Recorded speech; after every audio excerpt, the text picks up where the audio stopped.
La fecha es el 14 de abril, 1932, y los físicos Ernest Walton y John Cockcroft, trabajando en el laboratorio Cavendish de la Universidad de Cambridge, bajo la supervisión del famoso físico Ernest Rutherford, llevarán a cabo un experimento que cambiará el mundo. Los dos hombres estaban trabajando a partir de la investigación ya realizada por su colega senior en 1919, cuando logró desintegrar partículas de nitrógeno bombardeándolas con radiación alfa emitida por átomos de radio en descomposición. Rutherford esperaba ir más allá en su exploración del átomo, y por lo tanto, después de obtener una subvención de investigación de 1.000 libras, asignó a sus dos colegas la tarea de diseñar un dispositivo que pudiera desgarrar un átomo. Bautizado simplemente como el acelerador Cockcroft-Walton, el dispositivo se utilizaría contra un objetivo a base de litio.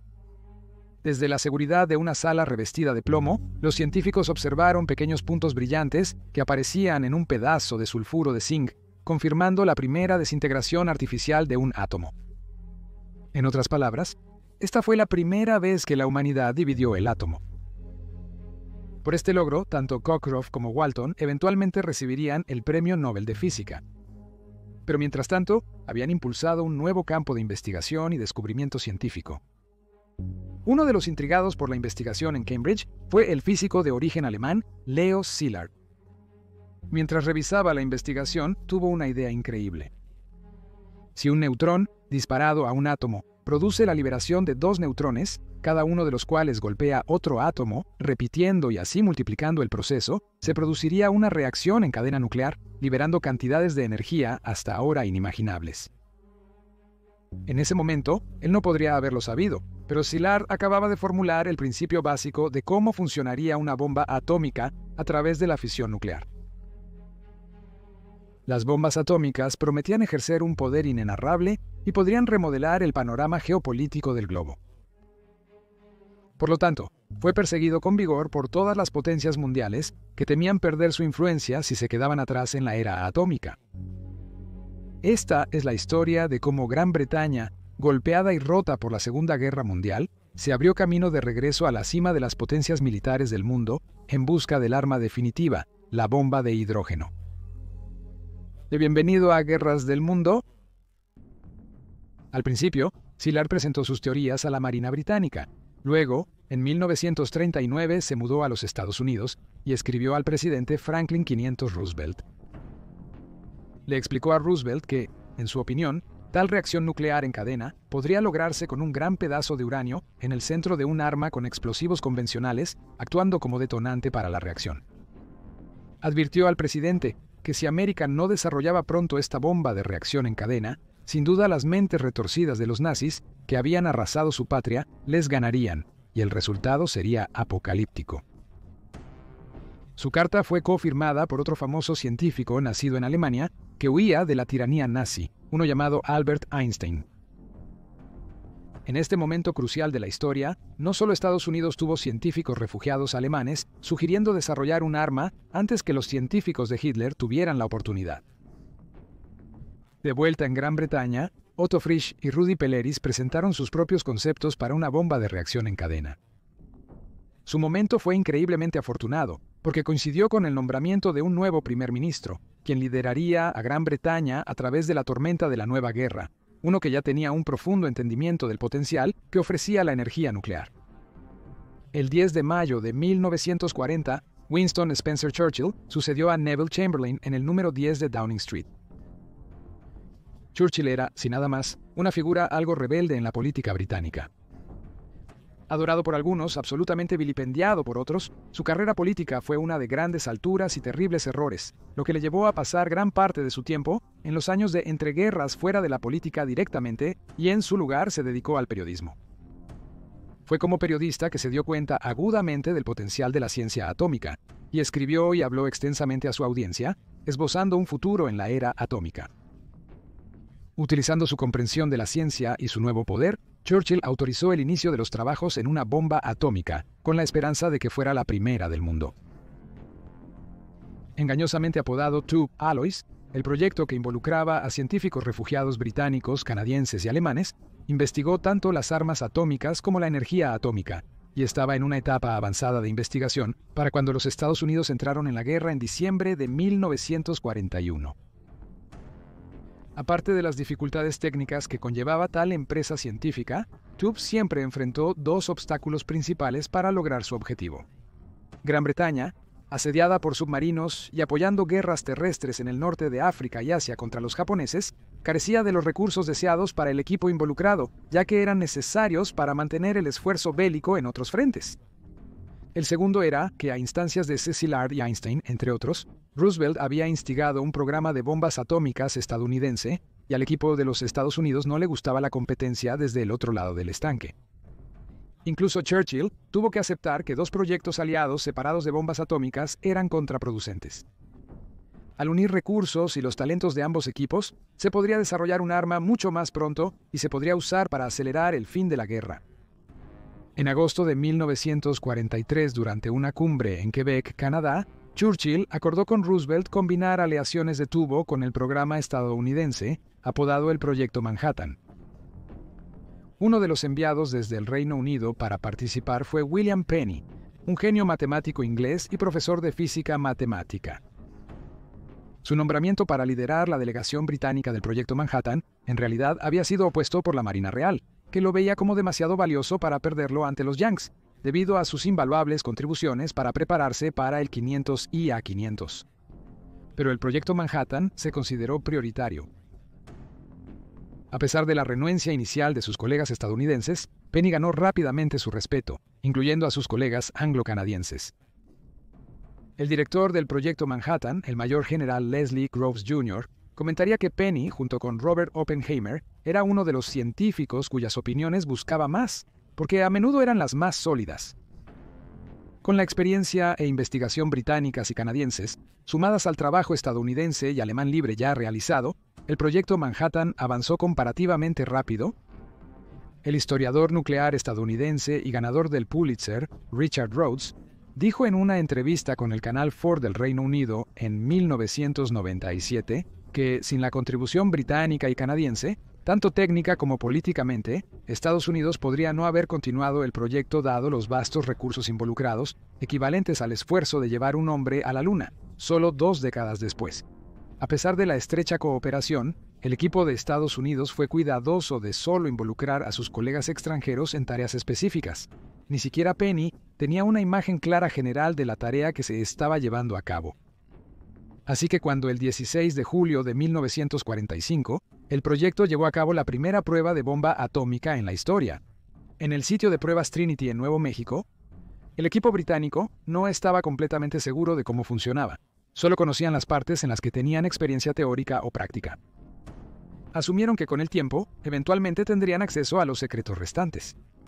Después de todo, habían entregado su investigación y conocimientos con la buena fe de que compartirían sus frutos. Pero una desagradable sorpresa les aguardaba.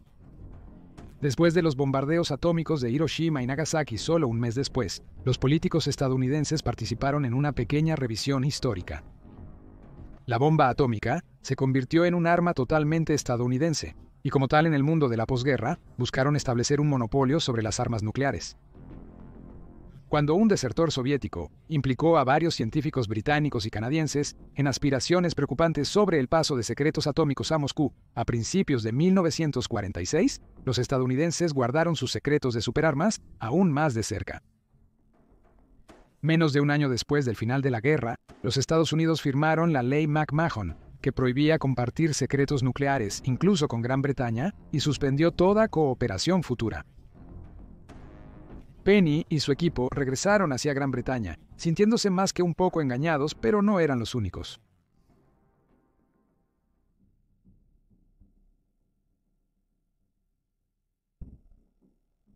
Al otro lado del estanque de los políticos en Washington, el aliado de América, Gran Bretaña, yacía golpeada, rota, tambaleándose después de 5 años de hambre por los submarinos y bombardeos de la Luftwaffe, mientras que enormes extensiones de tierra, desde donde los bombarderos y transportes habían despegado hacia Europa, ahora estaban en desuso y sobraban. Aun siendo una potencia imperial, la nueva Gran Bretaña de posguerra parecía tener poco que celebrar. ya que incluso el otrora aparentemente inmortal imperio estaba siendo desmantelado lentamente a medida que las colonias se volvían independientes o se reconfiguraban en la Commonwealth. En este contexto, que los Estados Unidos retuvieran su parte del programa de la bomba atómica fue aún más doloroso. Mientras su poder económico e imperial estaba disminuyendo, ser una potencia nuclear parecía ofrecer un sustituto ideal y permitiría a Londres mantener su influencia en el escenario mundial. Aunque su gobierno había sido derrocado en las elecciones generales de 1945, Winston Churchill, como líder de la oposición conservadora, continuó pidiendo al nuevo gobierno laborista bajo Clement Attlee que impulsara el desarrollo de una bomba atómica británica. Los Estados Unidos se opusieron a la medida e intentaron disuadir a Attlee, prometiendo que las armas atómicas estadounidenses se usarían para proteger a Gran Bretaña, ya sea directamente en una tercera guerra mundial con la Unión Soviética o por proxy, destruyendo la creciente amenaza roja. Pero esto ofrecía pocas garantías, y lo que es más importante para el gobierno de Attlee, lo hacía parecer dependiente del capricho de Washington y carecer de cualquier independencia en asuntos mundiales. Por lo tanto, cuando un comité ministerial se reunió el 8 de enero de 1947 para abordar la cuestión de si avanzar o no con el proyecto, ya era una conclusión anticipada. Sin embargo, no estuvo libre de controversia. La cantidad de dinero y recursos requeridos serían enormes, mientras Gran Bretaña se esforzaba por reconstruir y modernizar su infraestructura. Pero como dijo el secretario de Relaciones Exteriores británico Ernest Bevin, citando, «Tenemos que tener esto aquí, cueste lo que cueste. Tenemos que poner la jodida Union Jack en la cima». Fin de la cita. También estaba la esperanza de que si Gran Bretaña pudiera al menos demostrar a los Estados Unidos que tenía el potencial para construir su propio arsenal nuclear, entonces podrían convencerse de dejar que Gran Bretaña conociera sus propios secretos nucleares, permitiendo a Londres comprar armas nucleares estadounidenses listas para usar, en lugar de diseñar y construir sus propias armas futuras a un costo mayor. Una vez más, Penny lideraría el esfuerzo británico, siendo el más experimentado y contando con colegas estadounidenses con quienes discutir problemas cuando fuera necesario.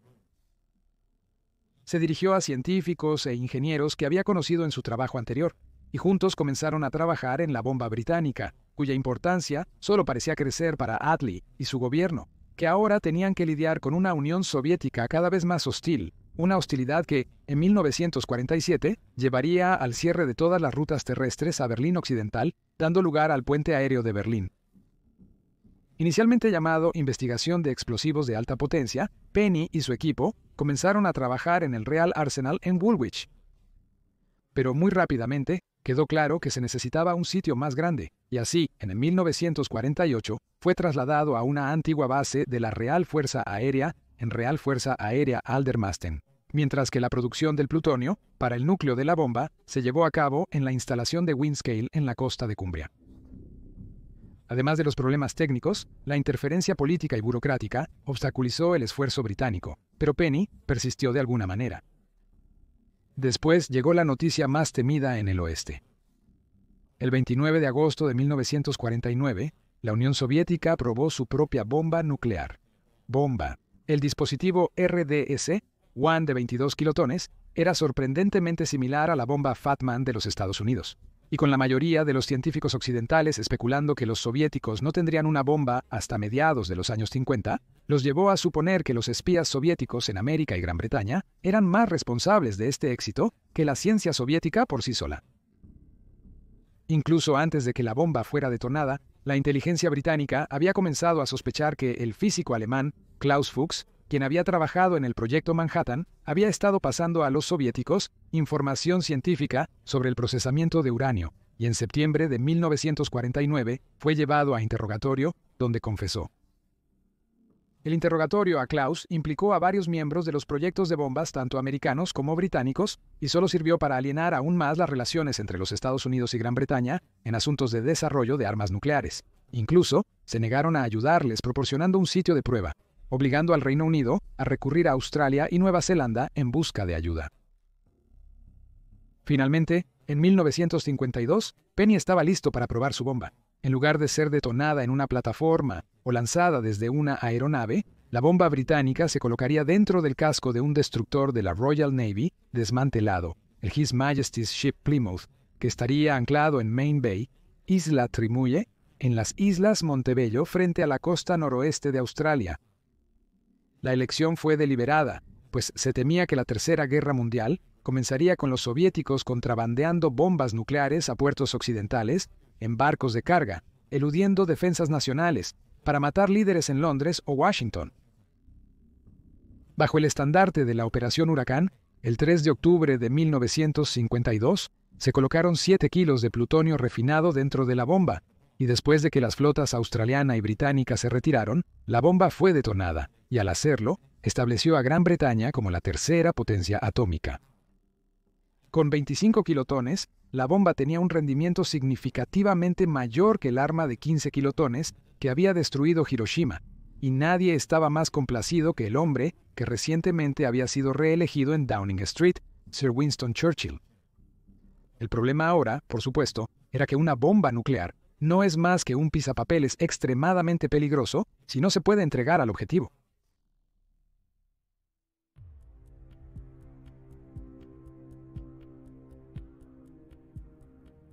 En el periodo inmediato posterior a la guerra, el Comando de Bombarderos de la Real Fuerza Aérea se encontró con una abundancia de aviones para cumplir su misión principal de bombardeo estratégico gracias al extenso programa de fabricación de aviones británicos durante la guerra. Inicialmente, el icónico Avro Lancaster de tiempo de guerra sirvió brevemente como el principal tipo de bombardero, hasta que fue superado por una variante fuertemente mejorada, apodada Avro Lincoln. Había solo un problema.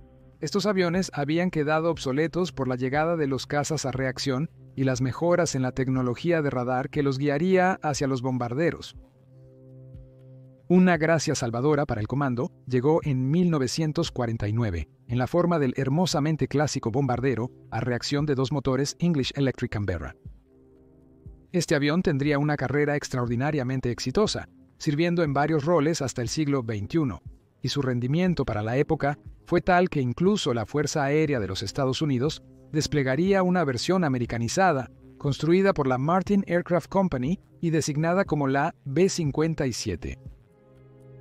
Lamentablemente para la Real Fuerza Aérea era un bombardero de clase media, por lo que le faltaba el alcance y la carga bélica para cumplir como bombardero estratégico.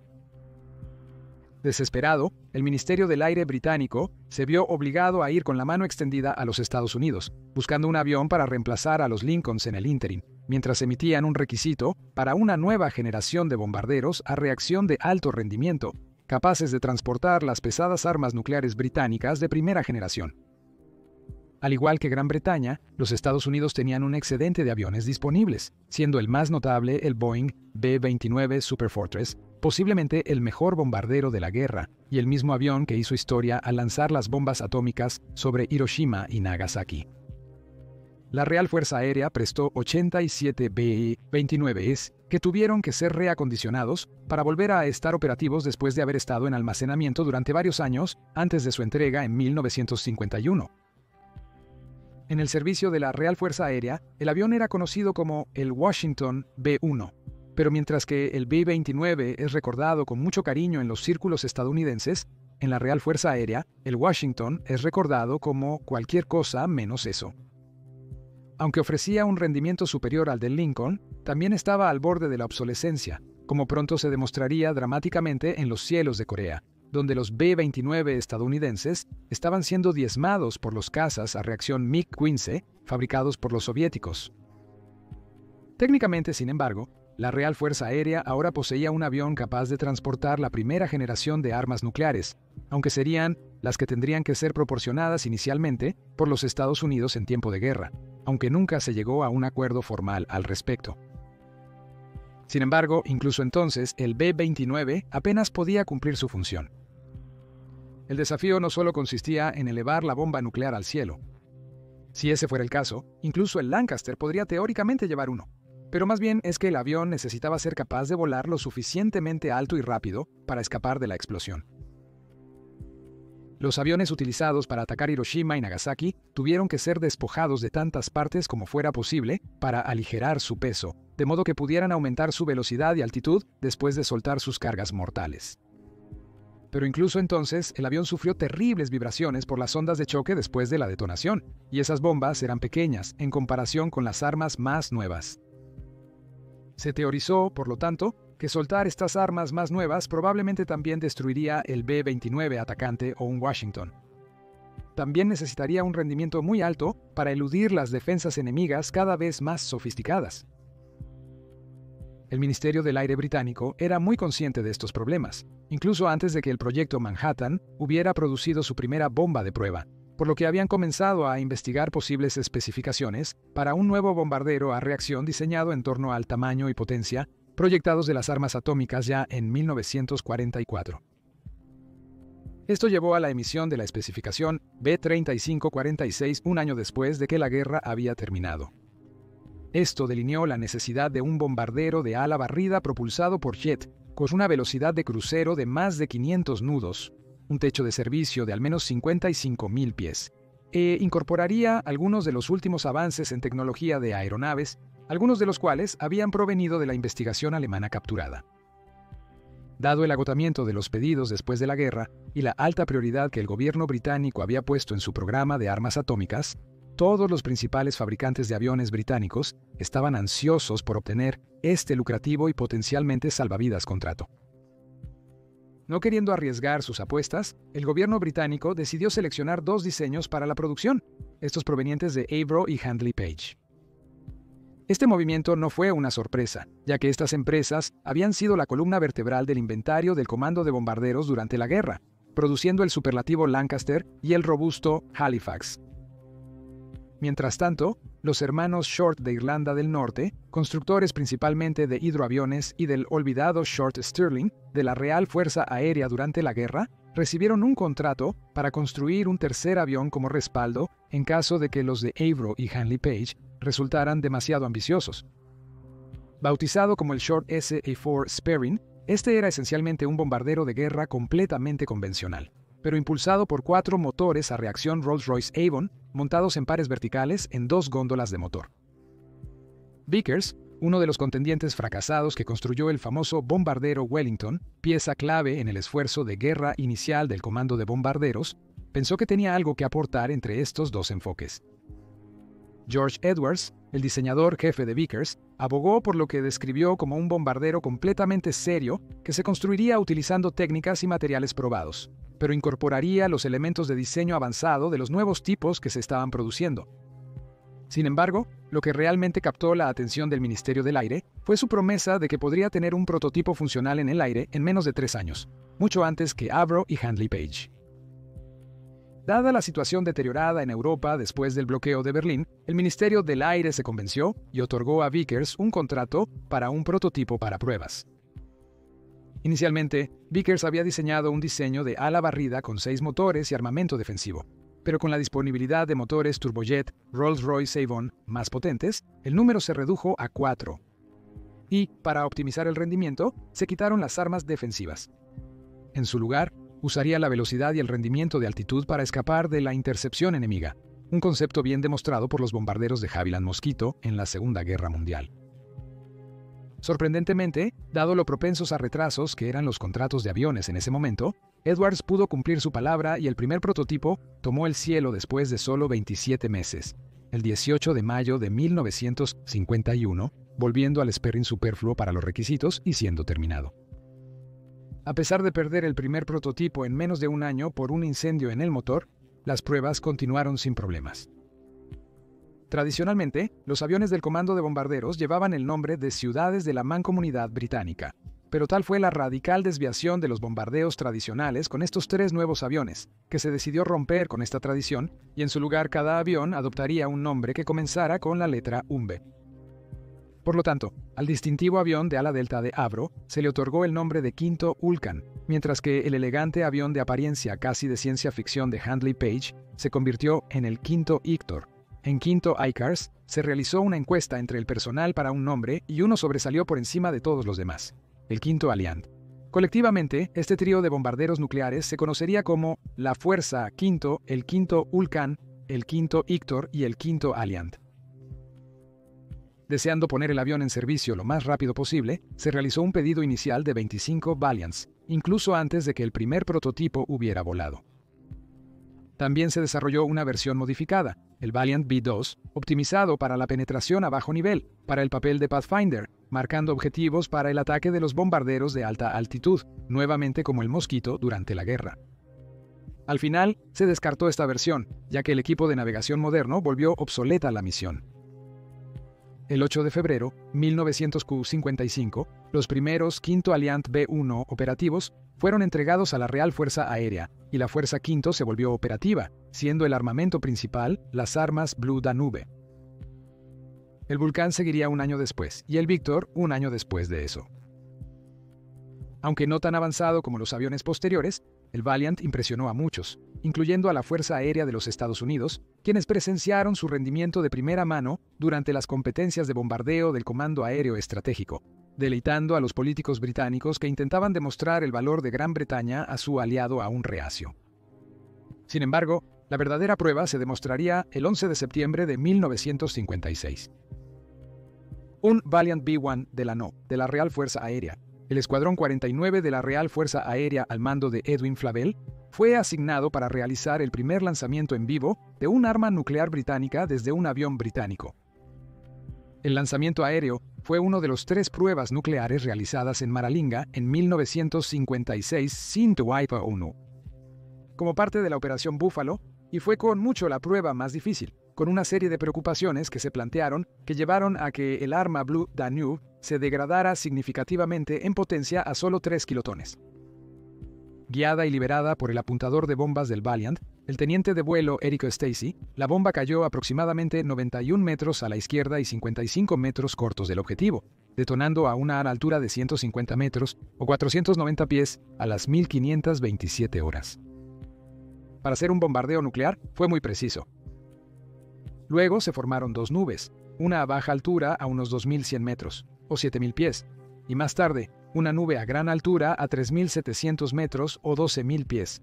Se descubrió más tarde que estas nubes habían depositado residuos radiactivos en regiones pobladas del suroeste de Australia, aunque los niveles se consideraron insignificantes, y tanto Flavell como Stacy fueron galardonados con la Cruz de la Fuerza Aérea en la lista de honores de Año Nuevo de 1957. Gran Bretaña ahora estaba certificada como una potencia armada y capaz nuclear. Sin embargo, las esperanzas de una renovada cooperación nuclear sufrieron un golpe menos de 3 semanas después por el desastre de la crisis de Suez. Esta fue una campaña militar ideada por Gran Bretaña, Francia e Israel contra Egipto, con el objetivo de asegurar el canal de Suez para las 2 potencias europeas después de que Egipto había nacionalizado su operación. Los Valiants se usaron para bombardear aeródromos egipcios con bombas convencionales, pero los resultados no fueron destacados.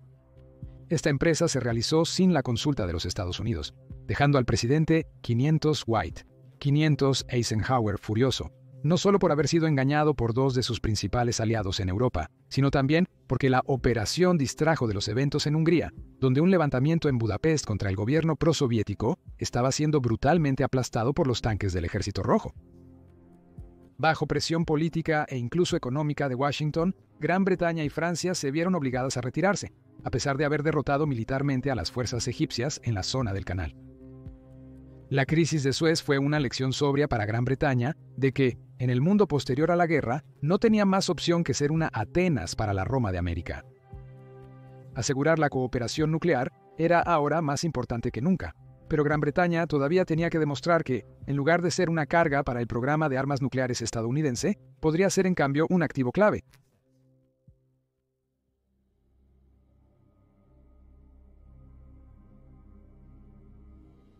A pesar de que el Reino Unido demostró tener las herramientas y el talento para un programa nuclear, las armas producidas por Pennis ya parecían anticuadas.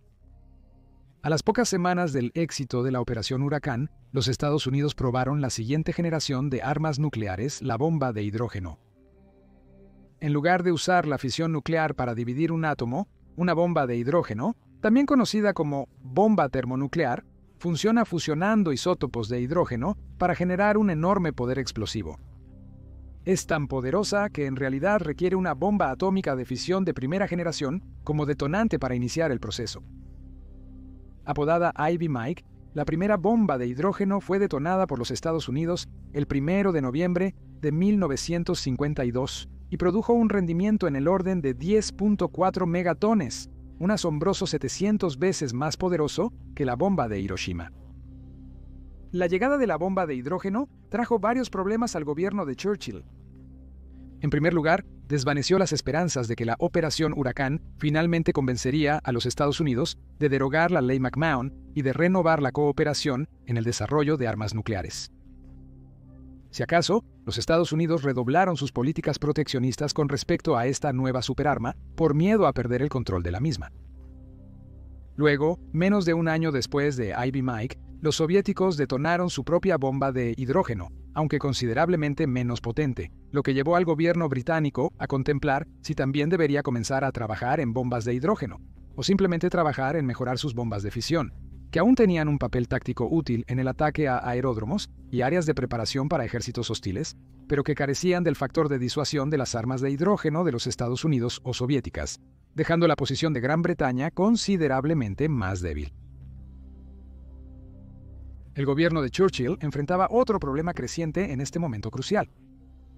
El mundo se había vuelto cada vez más consciente de los peligros de las armas nucleares, y en consecuencia había un llamado creciente para una prohibición internacional de las pruebas atmosféricas de dichas armas. En los Estados Unidos, esta prohibición en realidad se adaptaba a la administración de Eisenhower, que ya tenía el conocimiento para las armas termonucleares y veía la prohibición como una forma de frenar el desarrollo soviético, aunque también haría lo mismo con el proyecto británico. Este movimiento solo se exacerbó por un incidente que involucró a un arrastrero de pesca japonés, el Lucky Dragon 5, que se contaminó por la lluvia radiactiva de una prueba estadounidense en el atolón Bikini el 1 de marzo de 1954, lo que finalmente llevó a la muerte de uno de sus tripulantes. A pesar de las garantías al presidente Truman antes de que entregara el poder a Eisenhower de que Gran Bretaña no tenía interés en desarrollar un arma de clase megatón, en 1954 Churchill autorizó el inicio de los trabajos.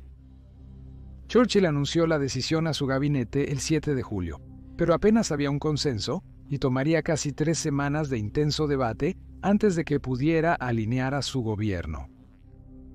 El 19 de julio, el gobierno británico estableció la Autoridad de Energía Atómica del Reino Unido para regular y coordinar el programa nuclear de Gran Bretaña, con Penny permaneciendo a cargo del grupo de armas en Aldermaston.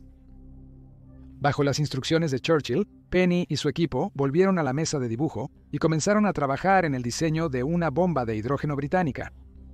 Al mismo tiempo, se emprendió trabajo para aumentar el rendimiento y la eficiencia de las bombas atómicas británicas existentes, lo que llevó a una serie de pruebas denominadas Operación Mosaico, que tuvieron lugar en la costa de Australia en las Islas Montebello. Estas pruebas estaban relacionadas con el proyecto de la bomba de hidrógeno, pero no eran bombas de hidrógeno en sí mismas, ya que el gobierno británico había prometido al gobierno australiano que no se probarían tales armas en Australia. En cambio, las dos pruebas de Mosaico exploraron el uso de litio 6 y deuterio para aumentar los rendimientos de la bomba. El primer dispositivo fue detonado el 16 de mayo, seguido por el segundo el 19 de junio. El último arma tuvo un rendimiento en la región de 60 kilotones, lo que la convierte en el arma más grande jamás probada en suelo australiano. Al mismo tiempo, el fabricante de aviones Avro estaba desarrollando un misil lanzado desde el aire para transportar futuras ojivas nucleares británicas a su objetivo a larga distancia y a velocidades muy altas. Esta arma, apodada Blue Steel, significaba que en tiempos de guerra los bombarderos V ya no tendrían que sobrevolar el objetivo, que probablemente estaría fuertemente defendido por cazas soviéticos y misiles basados en tierra, aumentando así sus posibilidades de supervivencia. Siendo más pequeño y rápido que los bombarderos, Blue Steel tenía mayor probabilidad de penetrar las defensas soviéticas. A mediados de los 50, la tecnología de armas nucleares británica parecía destinada a rivalizar con la de Estados Unidos o la Unión Soviética. Solo tenían que demostrar que podían detonar con éxito una bomba de hidrógeno y entonces estarían de nuevo a la par.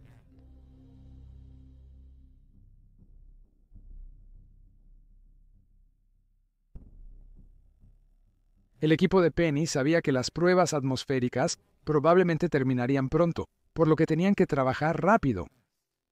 Por lo tanto, presentó 3 propuestas de armas de clase Megaton para que su equipo trabajara en ellas, y como era la práctica estándar en ese momento, a cada una se le dio un nombre en clave de color para distinguirla. Designado como Bambú Verde, el primero fue un diseño intermedio que incorporaba tanto combustible de fusión como de fisión en capas juntas. Para producir el rendimiento requerido, la implosión del núcleo fisible tenía que ser extremadamente uniforme, lo que requería un complejo sistema de explosión de 72 puntos. Esto no solo resultó en un arma muy grande, lo que potencialmente limitaba las formas en que se podía entregar a un objetivo, sino que también aumentaba las posibilidades de que algo fallara durante el sistema de disparo. El enfoque más básico fue apodado Orange Herald. Esto no sería una bomba termonuclear, sino que se basaría en la investigación que ya se está realizando para mejorar las armas de fisión. El proyecto Orange Herald fue dirigido por el físico John Bryan Taylor, uno de los miembros más jóvenes del equipo de Penny, que había dejado el servicio activo en la Real Fuerza Aérea en 1952 y obtuvo su doctorado en 1955, pero demostró tener un intelecto agudo y un futuro muy prometedor por delante de él. El siguiente arma fue designada Granito Verde. Para este diseño, Penny se decidió por una fórmula que involucraba implosión de radiación y etapas. Habría 3 etapas a las que llamó Tom, Dick y Harry, siendo Tom la etapa principal que involucra una bomba de fisión estándar. La detonación de la bomba, Tom produciría radiación para implosionar una etapa secundaria, DIC, otro dispositivo de fisión, que a su vez haría implosionar a Harry, un terciario termonuclear. Sin embargo, hubo cierto desacuerdo entre el equipo de Penny sobre si el combustible termonuclear de refuerzo debía colocarse dentro del núcleo hueco, como en Orange Herald, o envolverlo, como en Green Bamboo. Al mismo tiempo, Penny se encontró teniendo que cortejar cada vez más al gobierno y al pueblo australiano para mantener su apoyo a las pruebas nucleares.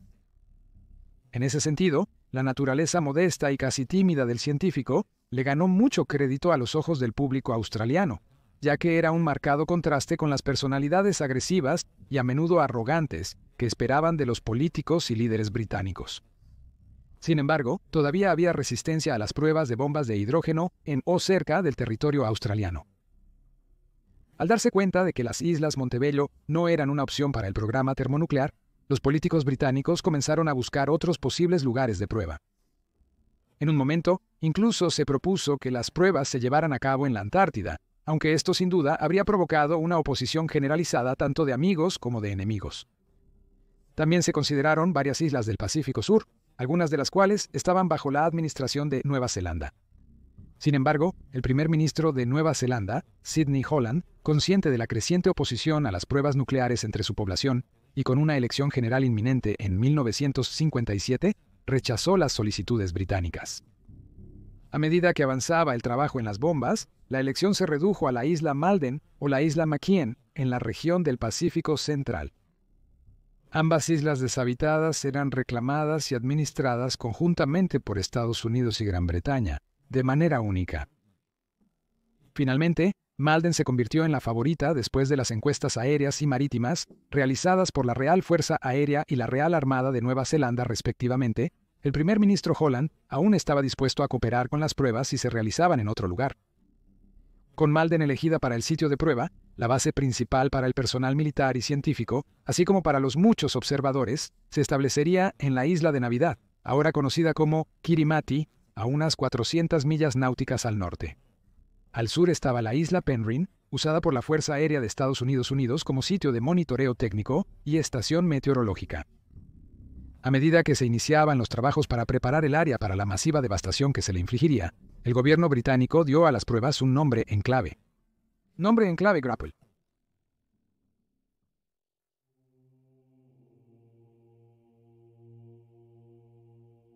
Cuatro bombarderos y sus tripulaciones fueron desplegados en el ejercicio. Todos provenientes del nombre de la Real Fuerza Aérea, Escuadrón 49 basado en la isla de Navidad y comandado por el comandante de ala Kenneth Hobart. Otros 4 Valiants se utilizaron para transportar componentes de las bombas. Las últimas piezas para la prueba de granito corto llegaron en Valiant el 10 de mayo de 1957. Aunque la postura oficial de los Estados Unidos todavía estaba en gran medida en contra de las pruebas por temor a perder su monopolio, La Fuerza Aérea de los Estados Unidos, sin embargo, hizo grandes esfuerzos para apoyar a sus aliados, proporcionando bases en los Estados Unidos y Hawái para que las tripulaciones de estos vuelos de entrega pudieran repostar y descansar.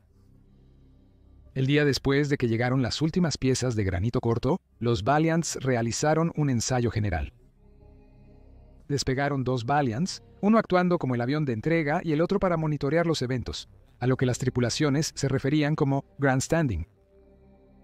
Luego, finalmente, el 15 de mayo, se dio autorización para que la prueba procediera.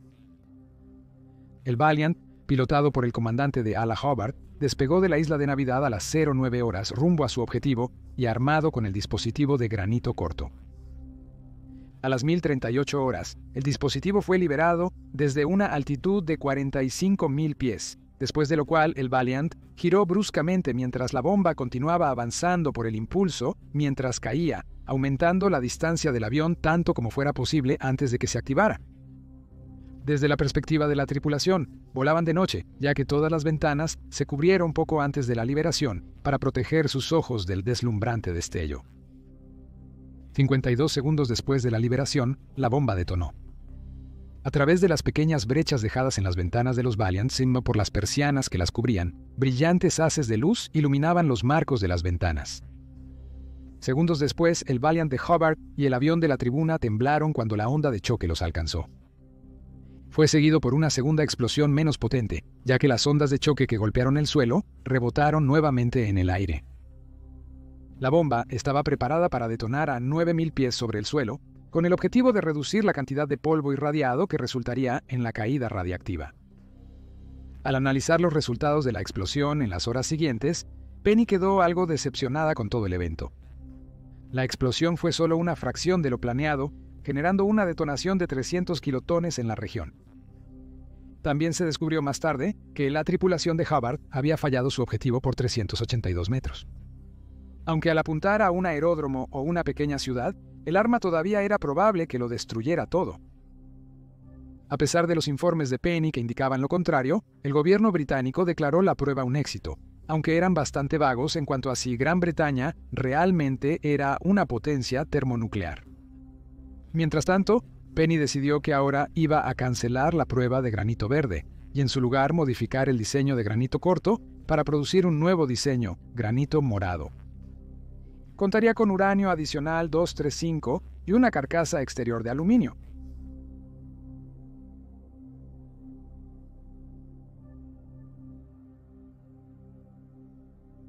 Mientras tanto, la segunda prueba con el dispositivo Orange Herald tuvo lugar el 31 de mayo y resultó ser significativa, por decir lo menos. De nuevo, el arma sería transportada por Valiant XD-822, solo que esta vez pilotada por el líder del escuadrón Dave Roberts.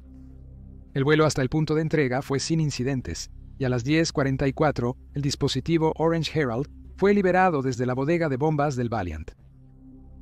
Mientras caía el arma, Roberts entró en el giro estándar de 60 grados para escapar de la furia total de la explosión. Tal maniobra, volada solo con instrumentos, dependía de un dispositivo conocido como acelerómetro eléctrico, que proporciona al piloto información sobre su velocidad hacia adelante. Desafortunadamente, el dispositivo falló, y Roberts y su tripulación se encontraron al borde de un paro mientras intentaban despejar el área de la explosión proyectada. Recurriendo rápidamente a un respaldo mecánico que estaba lejos de ser ideal, y utilizando toda su habilidad como piloto, Roberts logró sacar el avión del paro y escapar a una distancia segura mientras la bomba de fisión potenciada detonaba. Aunque no era un arma termonuclear, el gobierno británico volvió a afirmar que sí lo era, y de hecho no revelaría la verdad hasta los años 1990. Aún así, la investigación para mejorar las armas de fisión había sido fructífera. Orange Herald explotó con un rendimiento de al menos 720 kilotones, aunque algunas estimaciones lo sitúan más cerca de 800. Sigue siendo la mayor detonación de un arma nuclear de un solo etapa en la historia. Como último recurso, el ejército británico contaba con un arma rudimentaria capaz de destruir ciudades. Sin embargo, su crudeza tenía un costo y requería una gran cantidad de material fisible costoso.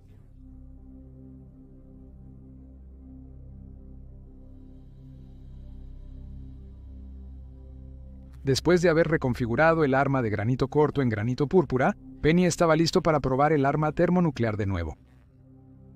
El 19 de junio de 1957, otro Valiant despegó para el área de prueba, esta vez pilotado por el líder de escuadrón Arthur Steele. Desde un punto de vista operativo, la prueba se llevó a cabo de manera ejemplar, con todo funcionando tal como se planeó, excepto por un hecho importante. El rendimiento de la bomba resultó ser de 200 kilotones, lo que significa que a pesar de los cambios de Penny, el arma era en realidad más débil que la primera bomba. Esto fue extremadamente frustrante para todos los involucrados, y aunque el gobierno británico anunció una vez más al mundo que era una potencia termonuclear, lo cual era técnicamente cierto, el hecho era que aparte del aparatoso y costoso dispositivo Orange Herald de refuerzo eficiente, Gran Bretaña aún carecía de un arma de fusión eficiente y sobre todo potente con la que ganarse su lugar en el nivel superior de las potencias nucleares. Era obvio que se necesitarían más pruebas para perfeccionar la fórmula, y se sentía la urgencia, ya que la esperada prohibición de las pruebas atmosféricas se acercaba con cada día que pasaba. De vuelta en Aldermaston, el equipo se puso a trabajar en su diseño. La parte de fisión de la arma se incrementó enormemente en potencia a 45 kilotones, gracias a un núcleo compuesto de uranio-235 y plutonio, y la construcción de la arma se simplificó enormemente con la esperanza de que fue la complejidad de las armas anteriores lo que contribuyó a su mal rendimiento. En octubre de 1957, las armas fueron enviadas a la nueva zona de pruebas, ubicada fuera de la isla de Navidad, debido a la redistribución de recursos dispuestos para pruebas anteriores. Esto resultó en un esfuerzo de construcción rápido para proporcionar al aeródromo y a las posiciones de observación una protección adecuada contra la explosión, que se esperaba que finalmente alcanzara 1 megatón.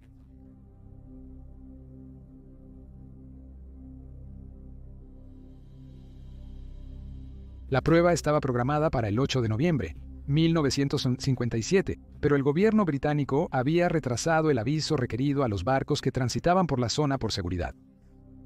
El equipo del United States Ship Penny y las tripulaciones del Real Fuerza Aérea Valiant hicieron sus últimas comprobaciones y descansaron un poco.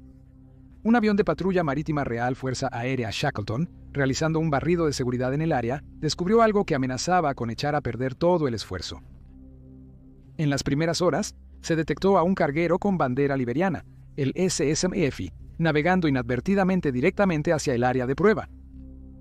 La tripulación del Effie desconocía la advertencia británica, habiendo zarpado después de que se emitiera, y estuvo en gran medida fuera de contacto con tierra mientras atravesaba el vasto Océano Pacífico.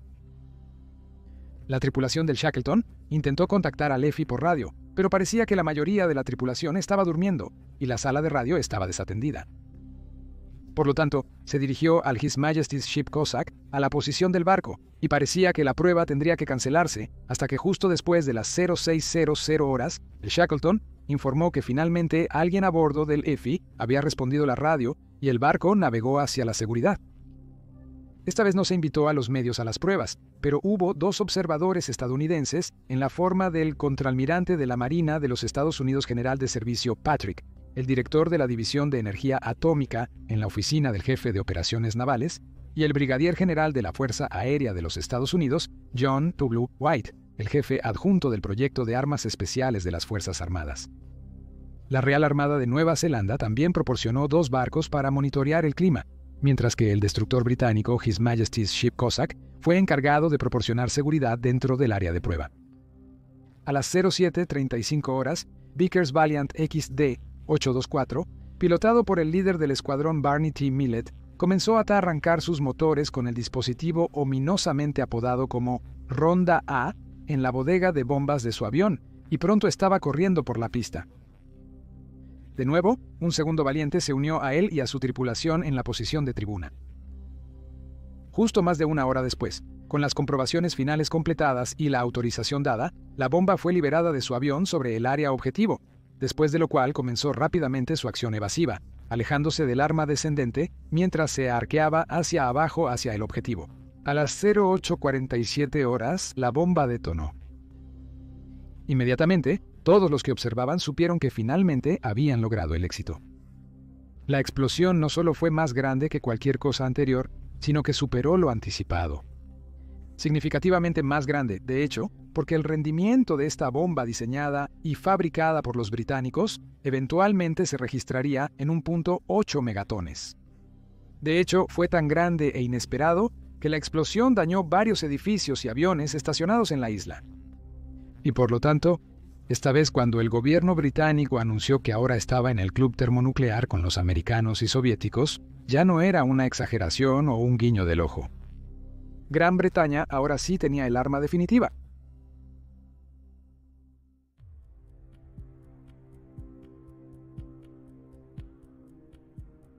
Cinco meses después, Gran Bretaña probó su bomba más grande de todos los tiempos, cuando el 28 de abril de 1958, el dispositivo Grapple EMEA produjo una explosión de 3 megatones en la costa de la isla de Navidad. Se realizarían 4 pruebas más a lo largo de 1958, al final de las cuales el presidente 500 Eisenhower respaldó una prohibición de las pruebas atmosféricas que, importante para el programa británico, también fue respaldada por el entrante gobierno laborista de Nueva Zelanda bajo Walter Nash. Sin embargo, para entonces, Grapple había alcanzado su meta principal. Habían logrado demostrar a los Estados Unidos que no había necesidad de ocultar secretos nucleares al Reino Unido, ya que el Reino Unido podía hacerlo por sí solo. Acoplando esto con la alarma causada por el lanzamiento del primer satélite al espacio por los soviéticos, convenció al gobierno de los Estados Unidos bajo Eisenhower para hacer una excepción en el caso del Reino Unido cuando se trataba de compartir secretos nucleares, y esto llevó al Acuerdo de Defensa Mutua entre los Estados Unidos y el Reino Unido de 1958.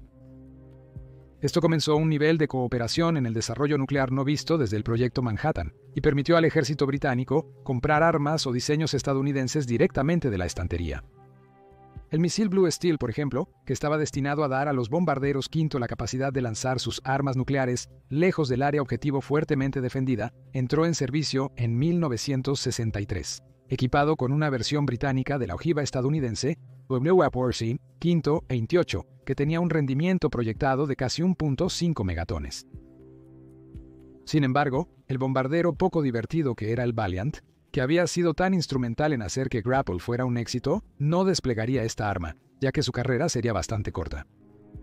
A principios de los 1960, unos pocos aviones espía U-2 operados por la CIA y taiwaneses fueron derribados por misiles superficie-aire soviéticos. A menudo volaban más alto que las altitudes máximas de los bombarderos de la Fuerza V. Esto forzó a los bombarderos de la Real Fuerza Aérea y la United States Air Force a volar bajo para ocultarse de los radares soviéticos al acercarse al alcance de sus armas. Esto resultó desastroso para el Valiant, ya que las maniobras ajustadas a baja altitud en el aire denso estresaron enormemente los fuselajes, reduciendo rápidamente su vida útil. Terminaron sus días en el vital pero subestimado papel de tanquero, proporcionando combustible para los cazas y bombarderos para extender su alcance. Adicionalmente, los progresos soviéticos en tecnología de cohetes motivaron a Estados Unidos y Reino Unido a continuar sus programas de misiles, que parecían destinados a reemplazar a los bombarderos como el principal método de entrega del arsenal nuclear disuasorio. Para garantizar aún más su efectividad, se colocarían dentro de submarinos, y esto llevó al sistema de misiles balísticos intercontinentales Polaris, que serviría en submarinos nucleares tanto británicos como estadounidenses, protegiendo a ambos países y a la alianza militar de la OTAN de un ataque sorpresa soviético. Sin embargo, esta cooperación generó controversia. Un aliado importante de ambos países, Francia, no estaba contento de que, efectivamente, se le excluyera de este trato y sentía que merecía recibir el mismo trato que el Reino Unido.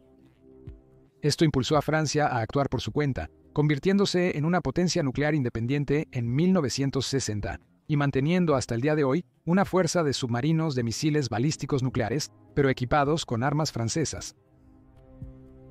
Durante las décadas que siguieron, pocos países disfrutaron de una amistad militar tan estrecha como los Estados Unidos y el Reino Unido, pero algunos han argumentado que esto ha sido en detrimento de la independencia de este último, con el Reino Unido dependiendo demasiado de poder simplemente comprar armamento nuclear en lugar de desarrollar el suyo propio. Esto ha sido especialmente importante en la era de la segunda administración Trump en Washington y sus políticas ultraproteccionistas, lo que ha llevado a cuestionar si esta cooperación tiene futuro y si Gran Bretaña debería una vez más desarrollar sus propias armas nucleares o retirarse completamente del juego nuclear. Sobrevolando este debate está la caída literal de la lucha. Hasta el día de hoy, los militares australianos, británicos, canadienses y neozelandeses, o sus familias sobrevivientes, continúan luchando por el reconocimiento y la compensación por las condiciones médicas ocasionadas por las pruebas. Estos esfuerzos sirven para recordarnos a todos que estas armas son más que simples explosivos potentes que se pueden usar una vez y olvidar. Nos recuerdan que la razón por la que estas armas son tan terribles es que, a diferencia de las armas convencionales, nosotros, como especie, nos vemos obligados a vivir con las consecuencias de su uso durante décadas, quizás incluso siglos por venir. Y es la abrumadora fuerza destructiva de estas armas y la decadencia continua que causan lo que hace que la bomba atómica sea un disuasivo tan formidable. Gracias por ver.